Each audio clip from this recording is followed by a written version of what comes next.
Jadi dia kebablasan sampai-sampai Seruni ini menguasai tubuhnya, menguasai dirinya sendiri. Dan pada suatu malam, kekuatan Seruni ini memang sudah lama tidak digunakan karena ya dia sudah merasa puas. Wanita mana lagi yang mau ku tiduri? Wanita mana lagi yang mau ku peretin?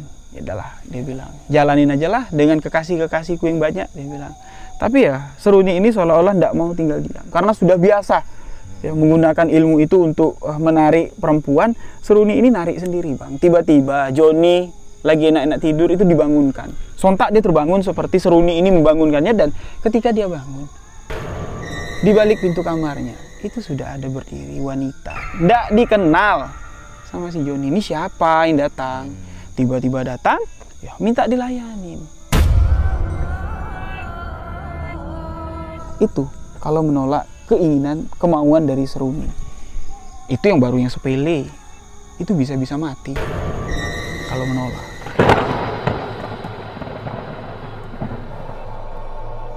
Baru mau pejem lah istilahnya, baru mau terlelap, tersontak badannya seakan-akan Seruni ini kembali membangunkannya. Bangunlah dia, duduk. Ya, duduk. Ini udah tahu nih, udah pasti nih, nunggu siapa yang akan membuka pintu kamar, dan ternyata itu ibunya. Ibunya si Joni dengan pakaian tidur daster, rambut terurai, dan malam itu memang berbeda sekali. Aura yang dipancarkan ibunya memang terlihat sangat menggoda sekali. Mohon maaf sebelumnya ya. Terlihat sangat menggoda sekali. Ibunya masuk, membuka pintu kamar. Joni ini berdiri. Bu, ibu ngapain ke sini, Bu? Bu, ibu ngapain ke sini? Sama sekali tidak ada respon. Tidak ngejawab, tiba-tiba langsung narik tangan si Joni minta dilayani. Bismillahirrahmanirrahim. Assalamualaikum warahmatullahi wabarakatuh. Halo sahabat-sahabat sebuah kisah misteri. Di video sebuah kisah misteri kali ini sebenarnya saya akan menyajikan video yang berbeda dari video-video sebuah kisah misteri sebelumnya. Saya beserta tim sebuah kisah misteri sudah 2 hari ini menyiapkan lokasi untuk bikin video solo camping, yang mana lokasi yang akan kami tuju ini merupakan satu lokasi yang cukup banyak historinya, dan di sana juga banyak sekali menyimpan kejadian kisah-kisah misteri. Tapi dari 1 hari sebelum hari ini, sepertinya alam tidak mendukung kami untuk melakukan kegiatan solo camping. Sahabat-sahabat bisa lihat, sekarang cuaca mendung. Di Jambi sekarang jam 4 sore, yang mana sebenarnya kami sudah mau berangkat. Persiapan sudah disiapkan, tenda, semuanya sudah dipersiapkan untuk melakukan solo camping. Tapi sepertinya di video kali ini saya tidak bisa mengajak sahabat-sahabat untuk solo camping di lokasi tersebut. Jadi ada opsi kedua dari tim yang menyediakan lokasi di sebuah perkebunan, yang mana perkebunan ini pernah terjadi kejadian yang cukup mengerikan, video tentang hantu tanpa kepala. Nah, di lokasi itulah saya malam ini insya Allah akan menceritakan kisah misteri di lokasi di mana kejadian hantu kepala buntung itu terjadi, yang sebenarnya sudah lama saya janjikan saya akan ekspedisi ke sana lagi, bercerita di sana, dan insya Allah tim akan mencoba untuk menyesuaikan alam. Kalau cocok nanti suasananya, saya akan membawa sahabat-sahabat semua untuk menyajikan sebuah solo camping. Saya akan sendirian di tengah hutan, yang mana hutan tersebut menyimpan banyak sekali story. Tunggu saja penayangan video perdananya nanti di channel Riwijaya di sebuah kisah misteri. Dan di video kali ini saya akan tetap melakukan perjalanan camping bersama tim, tapi di sini lebih untuk storytelling, menceritakan situasi yang ada di lokasi kejadian, dan ada beberapa kisah misteri yang akan saya bawakan di sana. Jadi untuk sahabat, ikuti perjalanan saya Riwijaya beserta tim sebuah kisah misteri di video kali ini. Wassalam.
Alhamdulillah pada malam hari ini saya sudah sampai ke lokasi yang saya tuju. Tadi sudah saya jelaskan ya kepada sahabat-sahabat, konsep video kali ini memang berbeda sekali. Di belakang ada tenda, di hadapan saya ada dua orang nih, abang-abang. Yang di sebelah kiri mungkin sahabat-sahabat udah nggak asing, Bang Rizky, yang mana beliau pernah menceritakan satu pengalaman misterinya di cerita, sahabat-sahabat bisa lihat ya, KKN Horor. Nah, di sebelah kanan saya, ini adalah orang yang ditunggu-tunggu oleh sahabat sebuah kisah misteri yang sudah mengikuti channel saya dari lama. Dulu saya pernah menceritakan kisah tentang pocong kepala buntung atau teror pocong yang sering nakut-nakutin warga dengan kepalanya gelinding-gelinding. Nah, inilah Bang Hafiz. Sehat, Bang? Sehat. Lama sekali saya mencari Bang Hafiz ini kemana-mana. Sosial medianya ndak aktif, WA-nya ndak aktif, dan alhamdulillah beberapa hari yang lalu muncul lagi nih postingan Bang Hafiz ini di Facebook, dan langsung lah saya chat, saya ajak ngobrol. Tujuan saya kepingin main-main ke lokasi ini. Tapi sayangnya lokasi tempat saya ceritakan tentang teror pocong kepala buntung itu sudah tidak ada lagi pondoknya, Bang ya. Pondoknya sudah roboh. Bang Hafiz ini pun baru pulang ke Jambi baru 4 bulan, Bang ya, karena kerja di luar kota. Tapi nanti kita bakal spill sedikit lah lokasi tempat kita camping. Di sini saya ingin jelaskan kepada sahabat-sahabat, ini bukan sembarang tempat. Di sini banyak sekali menyimpan kisah misteri. Lokasi ini dulu pernah dijadikan Bang Hafiz lahan perkebunan, tapi karena banyaknya hal-hal yang banyak hal-hal gangguan lah, mulai dari hama babi sampai sesuatu yang bikin Bang Hafiz yang tadinya ndak takut orangnya jadi ndak mau nempatin pondoknya sampai pondoknya roboh. Nah, lokasi ini masih di Jambi, tepatnya masih di daerah Muaro Jambi. Ndak jauh dari lokasi tempat saya duduk bersama ketiga orang rekan saya ini ya, dua orang rekan saya ini. Ini adalah makam keramat Datuk Darah Putih. Palingan sekitar 500 meter ada, Bang. Sekitar 500 meter. Cerita keramat Datuk Darah Putih sudah saya jelaskan di video yang ini, sahabat-sahabat bisa tonton. Nah, ini memang saya siapin tenda, kami memang mau ngecamp di sini. Jadi setelah saya menceritakan kisah misteri, storytelling, saya akan ngajak sahabat-sahabat ya melihatlah suasana malam di lokasi ini yang cukup mencekam. Ini jauh sekali dari permukiman warga dulu. Cuman Bang Hafiz lah yang berani tinggal di lokasi ini, seorang diri, jaga kebun. Ini luasnya ya, lokasi ini hampir 6 hektar lebih. Sama sekali tidak ada kebun-kebun orang-orang sini yang nempatin, pondoknya kosong semua. Nah, jadi malam ini saya ngajak sahabat-sahabat cerita misteri di sini biar feel-nya semakin dapat.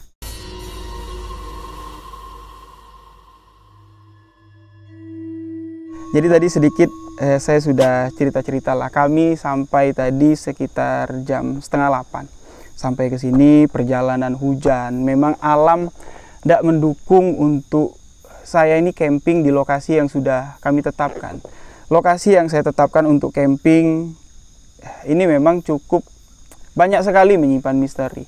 Letaknya tidak jauh dari lokasi makam Datuk Keramat Tinggi yang sering saya masukkan ya, makam leluhur saya, makam Datuk Keramat Tinggi yang makamnya muncak ke atas, di atas tanah yang tinggi sendiri, tidak jauh dari situ. Dan lokasi yang saya pilih untuk camping ini pas di pinggir sungai, di pinggir baluran. Nah, balurannya itu adalah bekas bekas parit untuk menjaga atau menjadi perbatasan kawasan kerajaan dengan kawasan luar kerajaan, yang mana pada zaman penjajahan Belanda dulu, parit itu digunakan untuk pertahanan. Ya, perang pertempuran terjadi di sana. Dan menurut cerita warga setempat dan menurut cerita dari keluarga saya turun-temurun disampaikan, di parit itulah dipendam ratusan nyawa, mulai dari nyawa kempeni, nyawa pribumi yang berkhianat, yang ingin menjatuhkan kerajaan, dipendam di sana, dan arwahnya itu masih penasaran sampai hari ini. Kisah tanah pendam itu sudah saya ceritakan juga di video yang ini. Tanah pendam itu sampai sekarang ini tersembunyi di mana? Walaupun letaknya tahu di kisaran daerah kerajaan, bekas rumah raja, tapi letak tepatnya itu tidak ada yang tahu. Karena bahaya sekali bang, kalau ada yang tahu, itu secuil aja nih, seujung kuku kita ambil, kita niatkan untuk ngisengin orang, kita taruh di rumah orang, dipastikan rumah orang itu bakal jadi angker. Arwah-arwah yang penasaran itu akan datang ke sini. Nah, nyebut-nyebut arwah penasaran, kita take pas di jam 12 lewat, sengaja saya menunggu waktu ini karena menurut apa yang saya dalami tentang hal kebatinan, di jam 12 malam ini adalah transisi antara dua dunia. Karena saya meyakini dua sisi dari kehidupan dunia ini saling bisa menyatu, dan di jam 12 malam lewat inilah sampai di jam 4 dini hari, batas waktu itu akan melebur menjadi satu. Sudah mulai merinding kawan-kawan. Nah, jadi lokasi inilah sahabat-sahabat bisa lihat ya. Kalau dibilang hutan belantaran, enggak ya, ini udah setengah digarap jadi kebun, tapi masih semak belukar, pohon-pohon masih banyak nih. Jadi setibanya saya di sini tadi, suasana kelam sebelum api di belakang tadi nyala, sebelum lighting kami pasang. Saya kesini pergi tadi, kami ada 4 orang, 1 di belakang kamera, 2 orang di hadapan saya, termasuk saya jadi 4. 3 orang teman yang datang ke sini, mereka tidak merasakan apa-apa, tapi saya sudah disambut dengan aura yang cukup berbeda. Bukan dari arwah dari manusia yang meninggal, enggak, tapi memang dari alam gaib yang ada di sini. Jadi kalau nanti ada suara-suara yang agak sedikit inilah ya, suara-suara yang agak sedikit aneh, itu sama sekali tidak di skenario, sama sekali itu pure suara dari alam.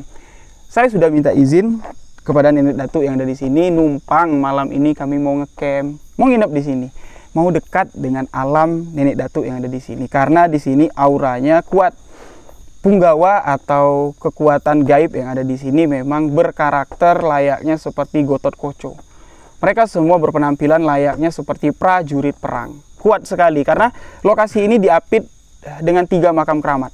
Makam keramat Datuk Darah Putih, makam keramat Kelambu Api bang ya, dan satu lagi makam keramat yang dipindahkan dari seberang, dari pulau seberang ke sini, dan konon katanya makam keramat itu bisa pindah sendiri dan bisa manjang-manjang sendiri.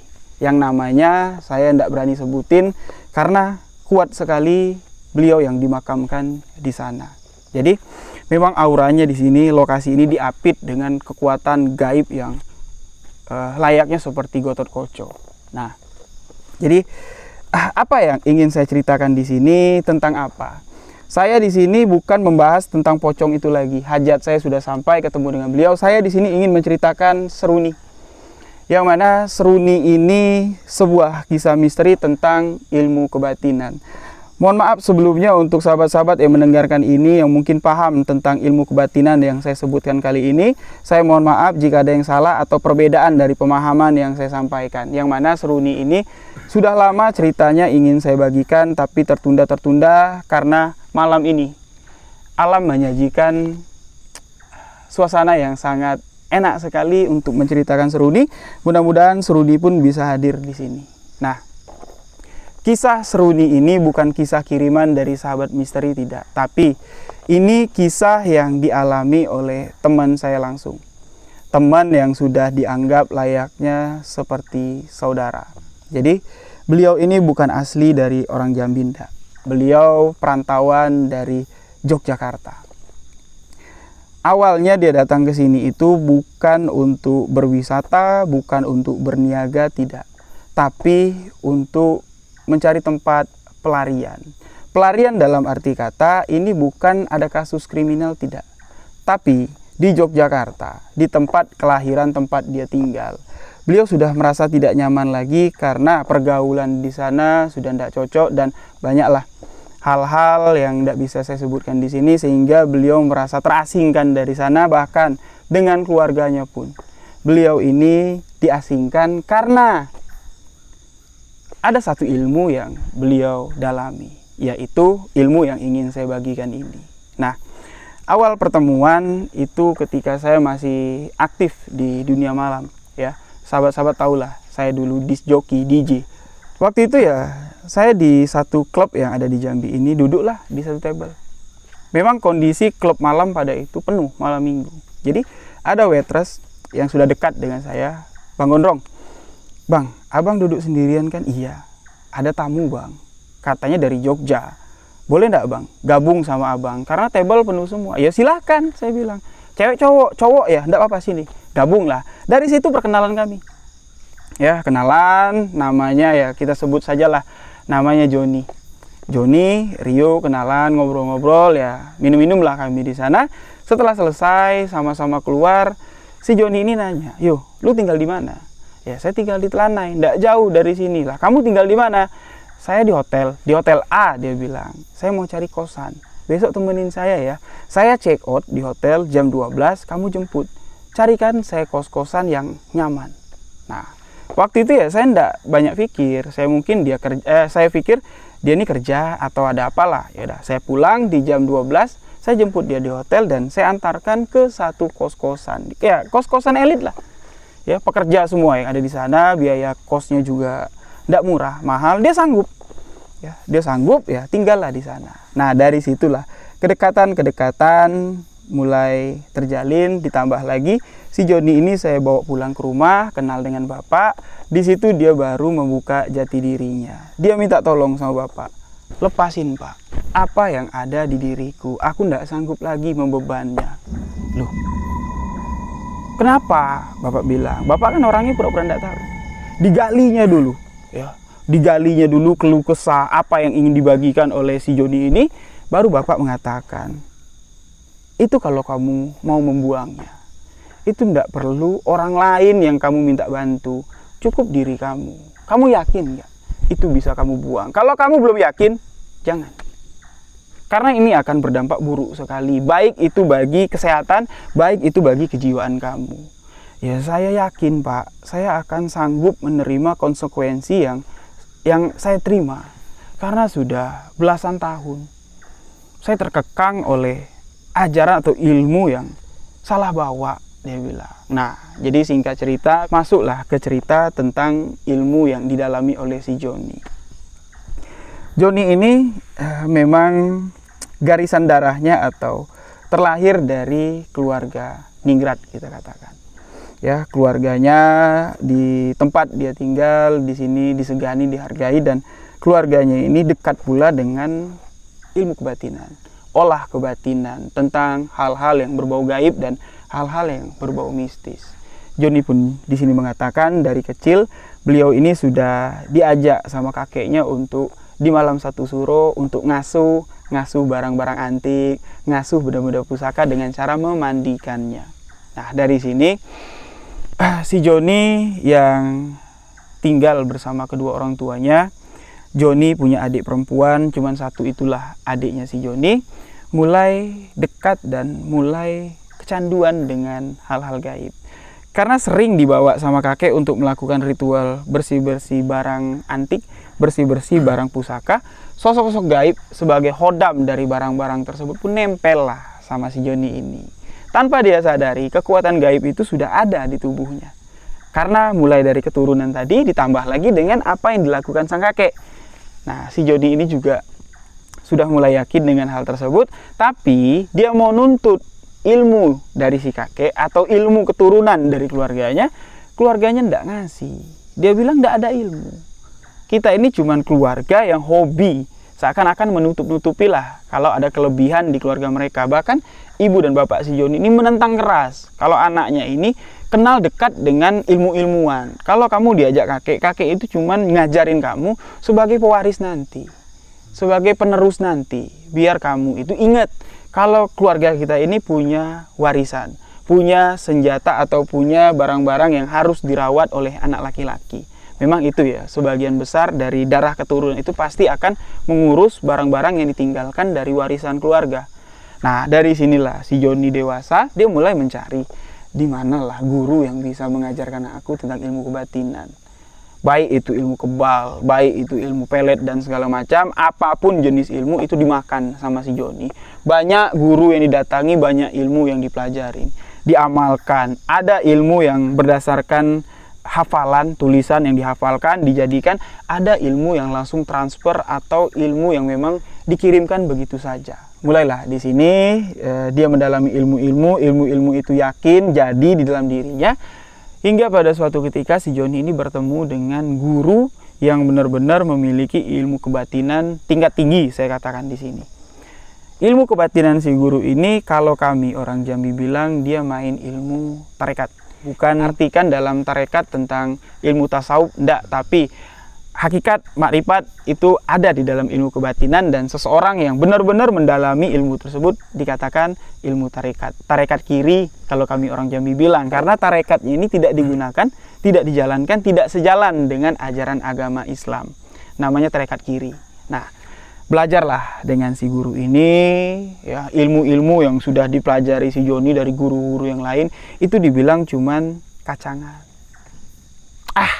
Nggak usahlah kamu cerita tentang ilmu itu, kecil, si guru itu bilang. Jadi mulailah si Joni ini melepas pakaiannya, melepas ilmu-ilmu yang sudah didalaminya, dia masuk ilmu baru. Nah, di ilmu baru ini si Joni disuruh mengamalkan atau mendalamkan ilmu yang memang sejati dengan diri, dan ilmu itu bisa ada di tubuh kita, ada di dalam diri kita. Kalau saya gambarkan itu, diri kita ini akan dikembari atau menjadi dua. Diri kita akan jadi dua. Nah, Joni di sini menuturkan dengan jelas, dan apa yang dituturkan si Joni ini, kalau saya sama Bapak, yaitu ngerti, paham. Memang itu ilmunya. Jadi kalau orang Jawa bilang, ya, mungkin pernah dengar istilah adik kawah kakang ari-ari, sedulur pancer. Nah, jadi memang menurut kepercayaan kejawenan, ya, kita terlahir ini itu punya sedulur kandung. Saya jelasin karena itu bukan pembahasannya. Dari salah satu sedulur kandung ini ada yang berwujud layaknya seperti kita, itulah yang ada mengisi batin kita. Ketika kita sudah kenal dengan dulur yang ada dalam diri kita, itu kita akan dapat istilahnya membuka cakra yang ada dalam diri kita. Sejatinya kita terlahir ke dunia ini itu memiliki kemampuan yang kita damba-dambakan, mulai dari pemanisan, mulai dari kekebalan, mulai dari peneras yang mukul bisa kencang. Itu ada, tapi Allah Ta'ala di sini menguncinya karena manusia memiliki nafsu. Nah, nafsu tadi, kalau kita sudah bisa mengendalikan nafsu, apa yang kita inginkan itu semuanya bisa kita jadikan. Jadi si Joni ini yang awam sekali, kebatinannya memang nol sekali, sudah disuguhkan dengan ilmu yang sangat tinggi sekali. Menggunakan tarekat, menggunakan makrifat, harus putus, dan ilmu itu diterima sama si Joni. Masa jadi? Karena dia yakin ilmu itu akan membangkitkan si Anu. Si Anu di sini itu adalah seseorang yang ada di dalam dirinya Joni yang selama ini melanglang buana entah kemana, karena yang punya badan ini nggak kenal sama si dia. Jadi si guru itu mengatakan ketika ilmu ini ilmu ini jadi, kamu harus memberi nama untuk sosok tersebut. Kita katakan di sini khodam aja lah, khodam ilmu, biar sahabat-sahabat ini paham. Ya, tapi sebenarnya bukan khodam. Kita sebut sajalah dengan khodam ilmu. Kamu harus beri nama, biar nanti kamu bisa memanggil dan memerintahkannya. Untuk apa guru saya perintahkan? Ya untuk apa? Terserah kamu. Kamu mau nyakitin orang, kamu mau melet orang, itu semua bisa dijalankan, bisa diperintahkan, karena tabir gaib, alam gaib itu tidak ada lampu merahnya, bisa plong, asalkan makrifat putus, hakikat kamu putus. Nah, mulailah dari situ si Joni ini mengamalkan, dan si guru mengatakan suatu hari nanti ketika dalam pengamalan ilmu ini, diri kamu akan berkata-kata sendiri. Misalnya kamu mau keluar dari rumah, kamu sudah yakin mau ke rumah saya, tapi hati kamu mengatakan seperti ini, nggak usah lah John, kamu ke sana John. Nanti di tengah jalan pasti hujan John, nggak usah lah, mendingan kamu tunggu dulu. Kalau nggak ngopi dulu lah. Setelah ngopi nanti baru kamu ke sana. Itu akan terjadi kepada diri Joni. Memang benar. Ketika Joni mau keluar rumah, tiba-tiba hatinya berkata nggak usah. Kamu nggak usah ke rumah teman kamu itu. Nanti bakal ada masalah. Tapi Joni melanggar atau melawan kata hatinya, memang benar. Setibanya di rumah si teman Joni, temannya ini sedang ada masalah, sedang ditagih sama rentenir, ribut. Joni menyaksikan dan keseret-seret lah dalam peristiwa tersebut. Nah, mulai dari situ dia ngadu sama gurunya, guru, aku sudah merasakan apa yang kamu bilang, gitu kan? Hatiku sudah berkata-kata dan kata hatiku benar. Nah sudah, berarti sekarang kamu tinggal menamai. apa yang ingin kamu namai kepada sosok yang ada di hati kamu yang berkata-kata. Itulah. Tidak tahu dia datang dari mana, sebuah nama yang belasan tahun lah membelenggu dirinya si Joni. Seruni. Seruni diberikan nama untuk sesuatu yang gaib yang ada di dalam dirinya si Joni. Si guru mengatakan, ya terserah. Mau kamu namain Seruni, mau kamu namain si Joni, mau kamu namain si Anu, terserah. Yang penting kamu ingat, nyaman, dan kamu bisa memanggilnya dengan sekali ucap, Seruni. Dan nama Seruni pun dirasa cocok. Jadilah sesuatu yang ada dalam dirinya si Joni ini bernama Seruni. Tadi si guru mengatakan, ilmu ini bisa digunakan untuk apa saja. Yang mana Joni ini tidak mungkin lah. Dia tidak mau jadi orang jahat, tidak mau jadi dukun santet. Tidak mau dia untuk menyakiti orang.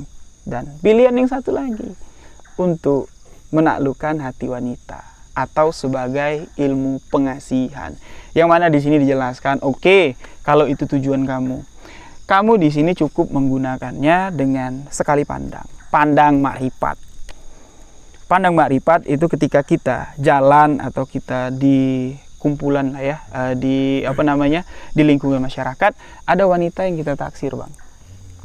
Ya, misal namanya Maya. Maya ini kenal sama si Joni. Tapi Maya ini nggak punya hati sama si Joni. Nah, itulah pandang makrifat tadi putus, Seruni yang bekerja. Yang mana di sini saya ingatkan, saya perjelas dulu, Seruni ini tidak tahu wujudnya seperti apa, sosoknya seperti apa, entah itu laki-laki, entah itu perempuan, tidak tahu. Karena gaib yang ada di tubuh itu kita tidak tahu siapa yang mendampingi. Oke, tidak jelas. Yang penting si Joni ini yakin itu ada dan namanya Seruni. Dia merasakan ada di dalam dirinya. Ketemulah dengan si Maya. Hei Maya, ditegur sama si Joni. Maya buang muka. Tapi Maya masih ada di hadapan si Joni. Misalnya lagi sama-sama di tempat makan. Di meja sini Joni, di meja sana Maya. Walaupun si Maya itu membelakangi pandangan si Joni, itu bisa dilakukan pandang makrifat putus. Si Joni mengamalkan ilmunya, mengamalkan ilmu untuk memanggil Seruni. Joni sudah merasa kalau Seruni itu ada. Dan Joni memerintahkan, Seruni, aku perintahkan kamu untuk membawakan tak benak hati jantung Maya kepada aku. Katakan kepada Seruni yang ada di dalam diri Maya, akulah tuannya, akulah cinta kasihnya.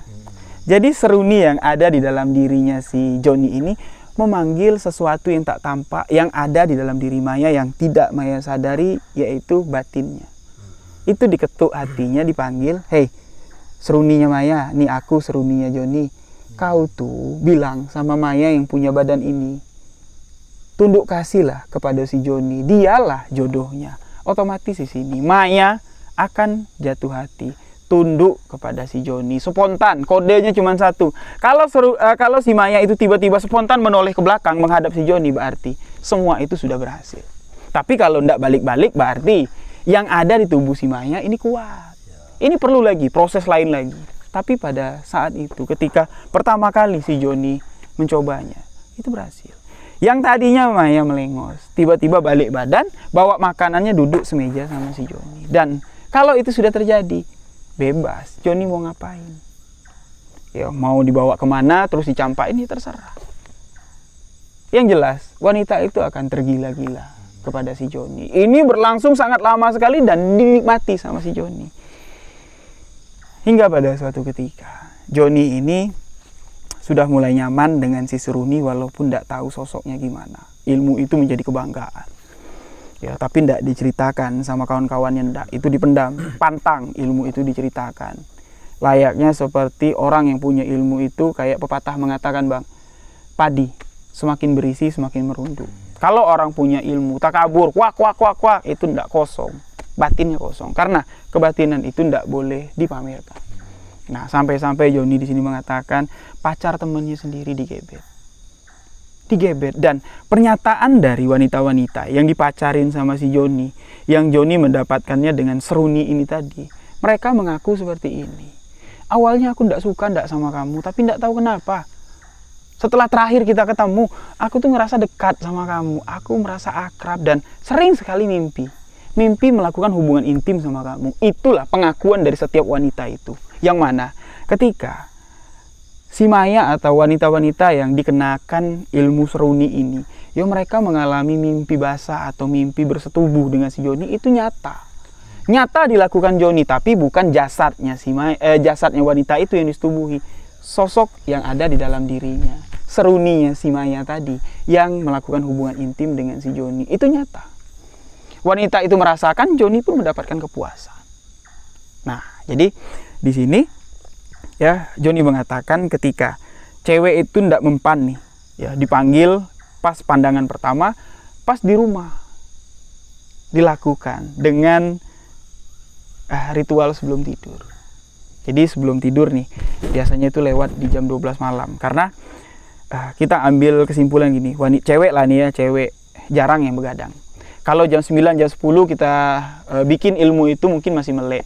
Kalau sudah lewat jam 12, itu pasti udah tidur. Nah itulah sebelum Joni ini tidur, di atas tempat tidur, dia manggil seruninya. Seruni, bangun. Aku perintahkan kamu pergi ke tempat si Maya. Bawa sekalian ke sini. Tadi kan dia dipanggil tidak mau. Dikasih tahu, bawa ke sini sekarang. Aku perintahkan. Itu sudah dengan nada keras, dengan keyakinan yang hakul yakin.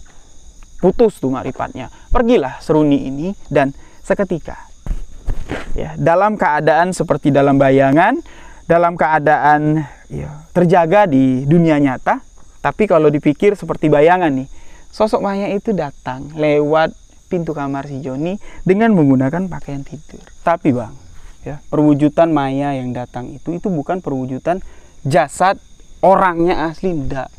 Itu cuman ya kalau dibayangkan ya, Joni menggambarkan, kalau dibilang itu dalam mimpi tapi nyata. Kalau dibilang nyata, itu Maya itu memang wujudnya ya wujud manusia. Datang itu dengan pakaian yang digunakan Maya ketika dia tidur, pakai baju tidur ya baju tidur. Itu datang menemui si Joni dan bertanya sama si Joni, "Jon, kenapa kau memanggil aku? Ada keperluan apa?" Ya terserah sekarang sama si Joni. Dia mau bilang apa? Dia bilang, aku dah minta temenin malam ini duduk di sini. Ya mereka melakukan hubungan suami istri, ya itu dirasakan sama si Maya ini di dalam mimpinya. Tapi Joni merasakan itu kenikmatan, ya dirasakan ya seutuhnya. Tapi yang jadi pertanyaan sekarang sama si Joni, itu yang datang siapa? Apakah itu memang ruh dari si Maya, atau memang Mayanya datang ke sana? Tapi tidak mungkin lewat jalan mana. Itu pun datang bisa masuk langsung lewat pintu rumah, pintu kamar. Bukan yang ngetok-ngetok atau nelpon aku di luar, enggak. Langsung di depan kamar. Nah, jadi awalnya ya, saya bilang sama si Joni, enak lah kalau kayak gitu, saya bilang. Enggak mesti pacaran, saya bilang kan. Bisa melakukan itu ya. Enggak lah, dia bilang. Awalnya enak, aku sampai kelepasan istilahnya ya, sampai kebablasan lah pakai ilmu itu. Ujungnya yang ku bilang tadi, belasan tahun aku terbelenggu. Terbelenggu dalam arti kata, penyesalan iya, sakit iya, malu iya. Itu yang dirasakan si Joni. Nah, jadi dia menceritakan langsung di hadapan bapak saya, di hadapan saya. Terus dia menceritakan sampai dia ya keasikan, kecanduan ngelakuin ilmu itu yo. Temen pacarnya ya diambil sama dia. Pokoknya ya cewek yang ditaksir sama dia dilakonin ilmu itu sama si Joni. Sampai ya Joni ini udah di luar batas ambang dari kemampuan ilmu tersebut, yang mana sudah diperingatkan oleh gurunya si Joni. Kamu mendalami ilmu ini sudah masa, tapi ingat, kamu tambah lagi pondasi pengetahuan kamu, pondasi batin kamu. Seiring berjalanlah ilmu ini kamu jalankan, kamu tambah pondasi kamu, pengetahuan kamu tentang kebatinan. Kamu tambah lagi. Nah, kalau kita sebelum mendalami ilmu kebatinan, wajib apalagi kita ngambil tarekat jalur kanan, akidah. Itu yang harus ditanamkan terlebih dahulu biar tidak melenceng. Karena bang, ya, godaan dari kemampuan kebatinan itu sangat luar biasa sekali. Ya, apa yang tidak bisa dilakukan orang itu bisa kita lakukan. Itu banyak sekali godaannya. Jadi makanya ditanamkan dulu pemahaman tentang agama, pemahaman tentang kedekatan kita dengan yang holik, dengan Tuhan. Itu terus ditanamkan, baru masuk ke prosesi penambahan ilmu kebatinan, pemahaman tentang ilmu kebatinan dan menjalankan ilmu kebatinan. Tapi si Joni sini enggak. Dengan batin yang masih kosong, dia sudah diasup, setelah dimasukin lah, mengamalkan, menjadikan ilmu kebatinan yang cukup tinggi sampai-sampai. Apa yang dikatakan gurunya? Kalau ilmu itu suatu saat nanti akan menguasai diri kamu, memang benar-benar terjadi. Seruni yang sosoknya tidak tahu bentuknya seperti apa, tapi bisa diperintahkan dan nyata perintah itu ada, dilaksanakannya. Tidak tahu dia apakah seruni ini sesuai dengan nama. Mungkin kalau kita dengar seruni, mungkin wanita ya, gambaran kita Bang ya. Tapi ini tidak tahu, nama itu tercetus saja. Dan ketika mencetus tersebut nama seruni, itu bukan dari hatinya si Joni, tidak, tapi ya dari seruni ini, namaku seruni. Seperti itulah. Jadi dia kebablasan sampai-sampai seruni ini menguasai tubuhnya, menguasai dirinya sendiri.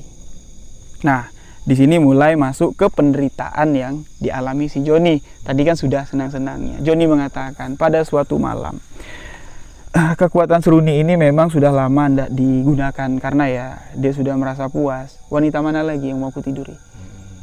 Wanita mana lagi yang mau ku peretin? Ya udahlah, dia bilang, jalanin aja lah dengan kekasih-kekasihku yang banyak, dia bilang. Tapi ya seruni ini seolah-olah tidak mau tinggal diam karena sudah biasa ya, menggunakan ilmu itu untuk menarik perempuan. Seruni ini narik sendiri Bang. Tiba-tiba Joni lagi enak-enak tidur itu dibangunkan. Sontak dia terbangun seperti seruni ini membangunkannya, dan ketika dia bangun, di balik pintu kamarnya itu sudah ada berdiri wanita. Tidak dikenal sama si Joni. Ini siapa yang datang? Tiba-tiba datang, ya minta dilayanin. Si Joni tidak bisa menolak. Kalau si Joni menolak, seruni yang akan memakan badannya sendiri. Dia yang akan mendapat tulah. Pernah si Joni ini menolak. Dia tidak kenal. Itu siapa? Joni menolak, dia tidak mau.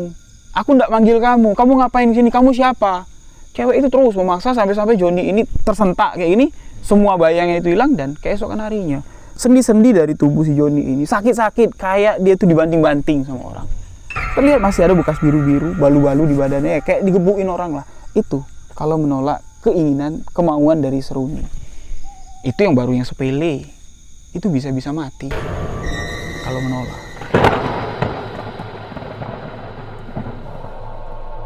Terus berjalan, si Joni sudah merasa, ini gara-gara ilmu ini nih. Ya, datang dia ke gurunya tidak bisa. Kan sudah aku jelaskan. Kamu sudah dapat ilmu seruni, kamu tidak kesini lagi. Kamu tidak menambah benteng batin kamu. Sudah aku bilang kan, seiring berjalan John, pakailah ilmu itu.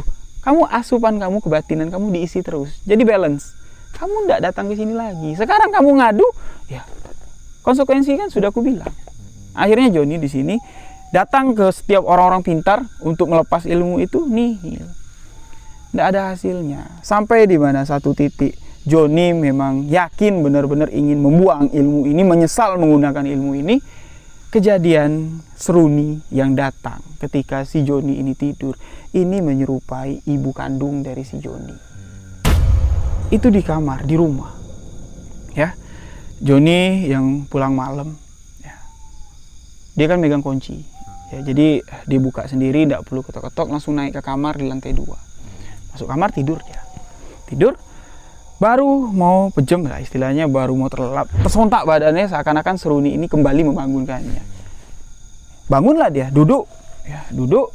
Ini udah tahu nih, udah pasti nih, nunggu siapa yang akan membuka pintu kamar, dan ternyata itu ibunya. Ibunya si Joni dengan pakaian tidur daster, rambut terurai, dan malam itu memang berbeda sekali. Aura yang dipancarkan ibunya memang terlihat sangat menggoda sekali. Mohon maaf sebelumnya ya. Terlihat sangat menggoda sekali. Ibunya masuk, membuka pintu kamar. Joni ini berdiri. Bu, ibu ngapain ke sini, Bu? Bu, ibu ngapain ke sini? Sama sekali tidak ada respon. Tidak ngejawab, tiba-tiba langsung narik tangan si Joni, minta dilayani. Joni tahu ini seruni. Di malam itu Joni terpaksa melayani sang ibu. Nah, jadi ya selesai nih melakukan hubungan itu. Joni ini sudah istilahnya ya, rasa hatinya ini campur aduk. Nyesel iya, ya, takut iya. Jadi dia penasaran. Waktu azan subuh berkumandang, yang mana biasanya sang ibu ini mandi atau ngambil wudhu lah ya di kamar mandi, diintip lah sama si Joni yang dari lantai 2. Tadi yang datang ke dalam kamar ini pakai daster warna ini, bentuknya ini, aku ingat. Ya, jadi dia ingin memastikan ibunya ini pakai baju apa. Kalau bajunya sama, positif. Yang dilakukan sama si Joni itu melakukan sesuatu dengan ibu kandungnya sendiri. Ketika Joni mendengar suara tek tek tek, sibuk-sibuk lah di dapur, pasti ibu nih. Dia ngintip lah dari lantai 2. Yang mana lantai 2 itu langsung mengarah ke arah dapur, pas di bawah kamar orang tuanya, kamar ibunya. Si Joni ngeliat, pas lewat memang benar. Itu baju sama dengan sosok yang hadir malam itu. Lemes dia, astagfirullahaladzim, dia bilang. Ibu kandungku sendiri, dia bilang. Wah, ini udah nggak beres. Jadi karena ketakutan seperti itu, ya Joni ini nggak mau tidur di rumahnya. Keesokan malamnya si Joni ini nginep di rumah adiknya, yang mana adik perempuan si Joni ini sudah terlebih dahulu menikah, Bang. Nah, jadi udah punya rumah sendiri, udah punya anak 1. Dia nginep di rumah adiknya. Datanglah ucuk-ucuk, "Bang, Dek, aku numpang nginep ya." Ya udah, nginep tuh, ada kamar kosong, kamar tamu. "Ibu tahu nggak, bapak tahu nggak kamu nginep sini?" "Tahu, tadi aku udah izin." Ya, adiknya yang nggak nanya lah, ada kepentingan apa kok nginep sini tumben, ya namanya kakak datang, ya silaturahmi, nginep lah. Dan di malam itu kejadian yang nggak disangka-sangka, nggak dipikirkan oleh Joni. Tujuannya ke sana menghindar dari sosok seruni yang menyerupai sang ibu. Ya, itu awalnya. Mungkin kalau tidur di rumah adik nggak keulang kedua kali lah, tidurlah dia di situ. Kurang lebih sekitar jam 1:30 dini hari. Si Joni ini dalam keadaan belum tidur, melek, ya masih nonton TV yang ada di kamar. Tiba-tiba pintu kamar itu terbuka. Tek. Lagi-lagi ulah seruni ini bikin Joni mumet. Adiknya datang menggunakan pakaian tidur dengan aura yang sama ketika sang ibu datang, dengan aura yang sangat menggoda sekali. Nah, itu dia tidak bisa nolak sama sekali. Mohon maaf sebelumnya, hasrat, nafsu dari si Joni ini bergejolak dan terjadilah lagi hubungan intim antara Joni dengan sosok bayangan si adik. Jadi sudah 2 kali nih, orang terdekat di 2 malam berturut-turut, Joni tidak mau lagi tidur di sana. Pindah ke hotel.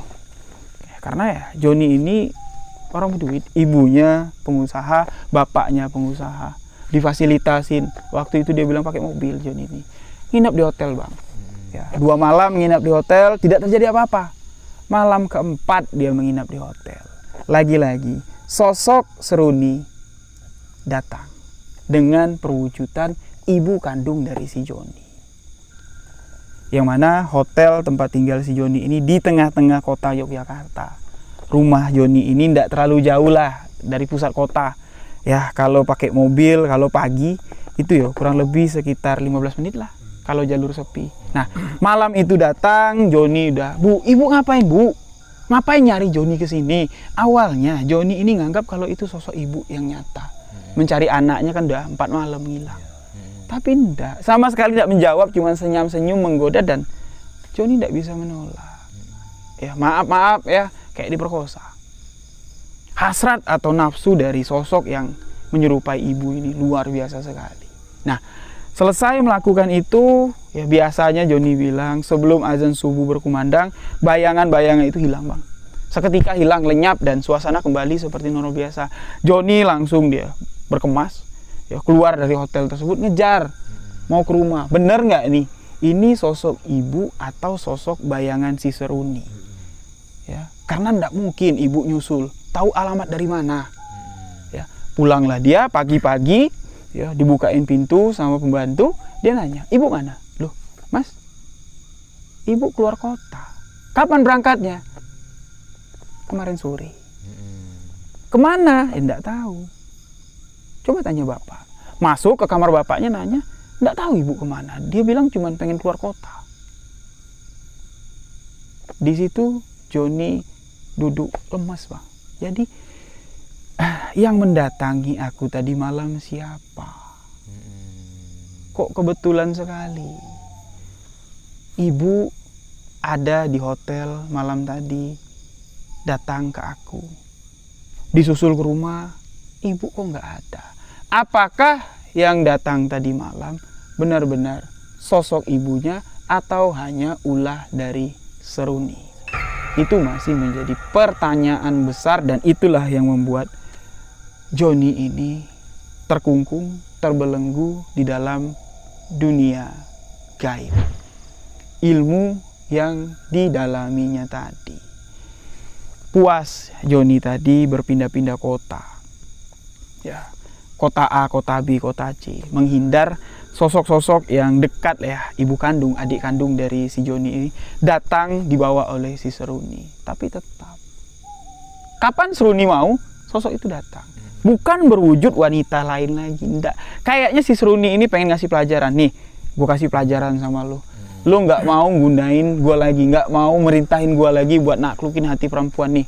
Rasain, orang tua lo, adik lo yang gue datangin. Bisa nggak nolak ya? Seakan-akan seperti itulah. Bahkan dia sempat menceritakan kisah ini ke Ustadz, cuman di ruqyah. Ustadz itu mengatakan itu cuman halusinasi, bayangan setan. Joni menjelaskan bukan bayangan, asli, aku merasakan. Maaf sekali lagi, sampai basah tempat tidurnya. Nyata. Nah, jadi dengar kabar, katanya ketika orang yang punya ilmu dari Jawa itu nyebrang laut, ya, nyebrang Selat Sunda, tujuannya ke Sumatera, konon katanya ilmu itu ndak bisa ngikut, ilmu itu akan tinggal di Jawa. Makanya dari itulah tujuan Joni nyebrang dari Pulau Jawa ke Sumatera hanya untuk mencari kedamaian. Dan di sini di satu titik Joni memiliki keyakinan. Awalnya Joni ini bimbang, kemana ya? Sumatera kan luas. Dibuka dari Lampung, Palembang, Jambi, Pekanbaru, Medan, Sumatera Barat, Padang, sampai ke Aceh titik nol. Bingung dia mau kemana. Joni di sini memiliki satu keyakinan, Jambi. Ya, awalnya dia tidak tahu Jambi itu di mana, tapi terlintas di pikirannya Jambi. Di Jambi lah ada orang yang bisa menolong kamu, menyembuhkan kamu. Makanya lah tujuannya ke Jambi tanpa ada arah alamat yang tentu. Nah, di sini siapa yang menunjukkan Jambi yang berkata dalam hati si Joni? Yaitulah sesuatu yang sudah Allah titipkan di dalam diri kita yang baiknya tadi. Nah, itu yang baiknya. Yang selama ini itu yang diabaikan si Joni, malah dimasukkan ilmu, dimasukkan hodam. Sebenarnya itulah yang berbisi, itu yang dijaga sama si Joni. Dengan apa? Dengan menjalankan perintah Allah, menjalankan sholat 5 waktu, ditambah lagi dengan amal-amalan sunnah lainnya. Bisa kita dekat dengan sosok itu, tidak nyesatin, tapi memberikan bisian yang benar, membimbing kita ke jalan yang benar, menolong kita di saat kita susah, bukan memasukkan khodam ilmu ke dalam diri kita. Itu yang salah. Jadi kembaran Joni itu adalah sosok yang sudah jahat sekali, ilmu Seruni tadi. Sampailah dia ketemu sama saya dengan cara yang tidak sengaja di klub malam. Ya kan, bukan tempat untuk orang berobat. Di klub malam. Dan ya itulah terjalin kedekatan, dan saya pun bawa si Joni ini ikhlas ke rumah. Bukan maksud apa enggak ya, namanya sudah dekat. Anak rantau lagi. Kenal lah sama orang tua. Mana tahu nanti saya merantau ke sana, disambut juga oleh keluarganya si Joni. Itu cuma harapan saya. Dan ketika di rumah itulah jalan yang sudah ditentukan Allah. Titik balik dari kehidupan Joni. Setelah Bapak mendengar apa yang dikatakan Joni, Bapak di sini sedikit menceritakan. Jadi apa yang kamu ceritakan itu Bapak paham. Di Jambi itu juga ada ilmu seperti itu, amalan seperti itu ada. Memang berat untuk melepaskan. Makanya Bapak bilang dari awal, itu tergantung kamu. Kamu mau melepaskannya, ikhlas atau enggak. Resikonya tadi itu, kamu akan lemah. Karena sebagian kekuatan yang ada di dalam Joni ini tadi bakal hilang. Nah, di saat lemah tadi lah bakal diasuh lagi, ibarat kayak bayi lagi. Belajar nerungkuk, belajar berdiri, merangkak, berjalan, sampailah bisa berlari. Itu diasuh lagi, butuh proses dan butuh pemahaman tentang agama. Mendalamkan akidah tadi. Tauhid, baliknya ke tauhid lagi tadi. Nah, jadi Joni di sini pasrah, dan Bapak mengatakan, enggak usah kamu repot-repot gini-gini, enggak. Sekarang coba kamu panggil si Seruni. Kalau dia bisa datang, aku acungi jempol seruni itu, kata bapak. Disuruh manggil, yang mana Joni sudah lama tidak memanggil. Gejolak ketika bapak menantang, panggil si seruni, itu terasa nyuk gitu. Seruni itu datang marah gitu, tapi tidak bisa dihadirkan Joni.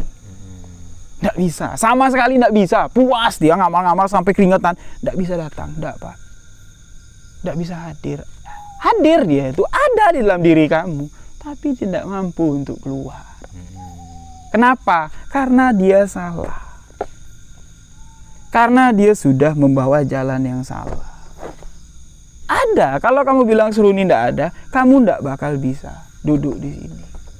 Tidak bakal sampai. Karena sebagian tubuh kamu sudah dikuasai oleh sosok itu. Ada, tapi dia tidak mau keluar. Tidak berani keluar, tidak bisa keluar.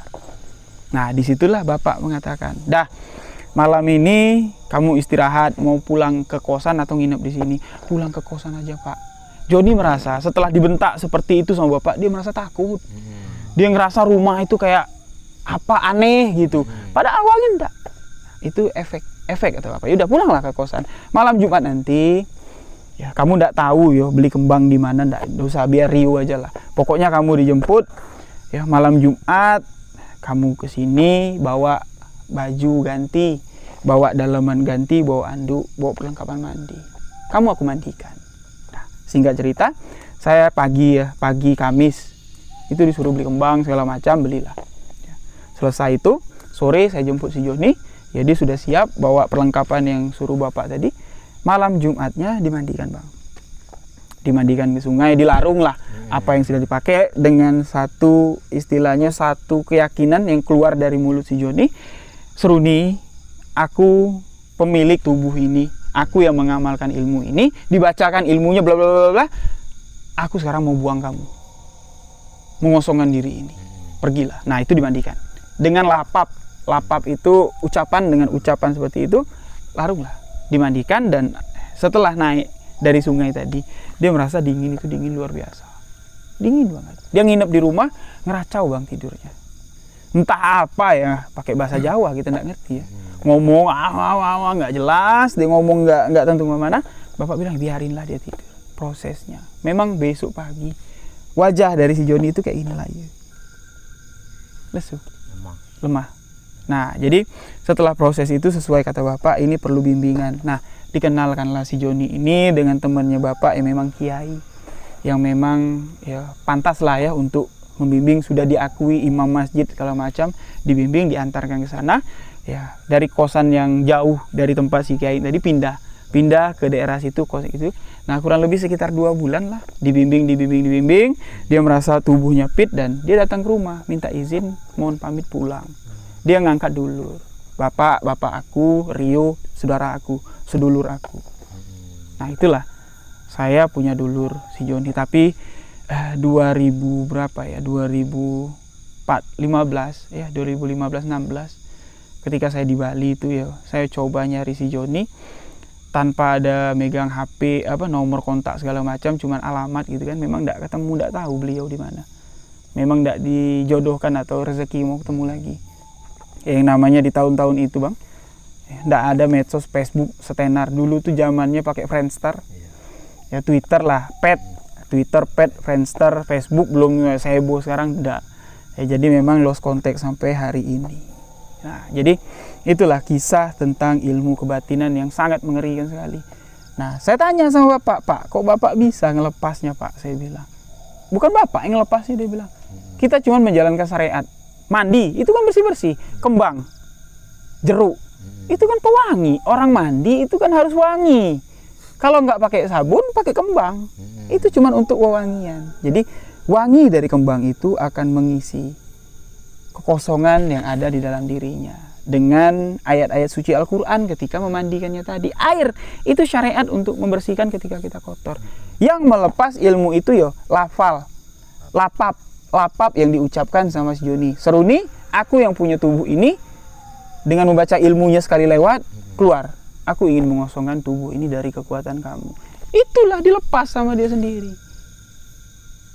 Geleng-geleng kepala saya, kok bisa? Itulah. Ketika Allah sudah mengatakan kun fayakun, terjadilah. Jadi ya pertemuan rezeki maut jodoh itu sudah Allah yang mengatur. Nah jadi itulah kisah tentang ilmu kebatinan yang saya dengar sendiri ya. Ilmu yang memang sangat luar biasa dahsyat. Dan Bapak menjelaskan ilmu itu sebenarnya ya ada di amalan ilmu keturunan kita ada. Itu namanya membangkitkan kekuatan batin kita. Tapi cara yang dilakukan sama si Joni tadi itu salah. Tarekatnya tarekat kiri, bukan kanan. Dia membawa ilmu itu untuk kepentingan, yang mana seharusnya itu adalah malaikat penjaga.